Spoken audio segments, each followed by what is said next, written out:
मंत्रों पर अविश्वास मत करो, नाम पर अविश्वास मत करो। तुम अनुष्ठान को जानते ही नहीं कैसे किया जाता है। एक कामना की पूर्ति, तुम विश्व की कामना की पूर्ति कर सकते हो, विश्व की कामना की पूर्ति। बोले आप क्यों नहीं कर लेते? क्योंकि हम विश्वात्मा की कामना किए हुए हैं, हम विश्व की नहीं।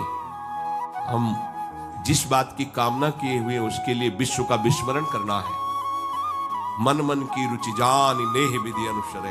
हम प्रियालाल की मन की बात जानकर उनकी सेवा में रत होना चाहते हैं। नहीं, नाम और मंत्र में इतनी ताकत है, आप उसको समझ नहीं पाएंगे।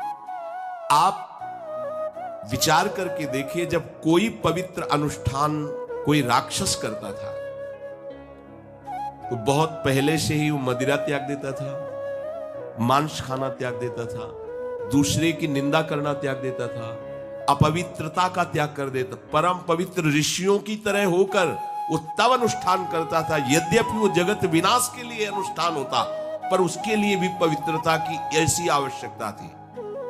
अब आप बेविचार करो, शराब पियो, मांस खाओ, गंदे आचरण करो और बोलो हमने राधा राधा कहा लेकिन काम नहीं बना। वो बोल रहे थे कि कितना भी बड़ा संकट हो, फिर बोल रहे हैं। अगर भयानक से भयानक विपत्ति को ऐसे न नष्ट कर दे तो बता देना, कृष्णाय वासुदेवाय हरे परमात्मने प्रणतः क्लेश नाशाय गोविंदाय नमो। इसका जप करो और जब तक तुम्हारा काम पूरा ना हो जाए ब्रह्मचर्य से रहो।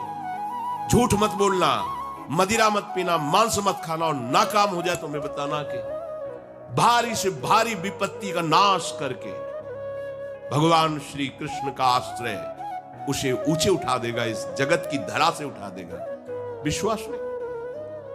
आप मदिरा पियो, मांस खाओ, बेविचार करो, सोचो 1 लाख 2 लाख महात्मा को दे देंगे, हमारी कामना पूर्ति हो जाएगी। बिल्कुल भूल में मत रहना।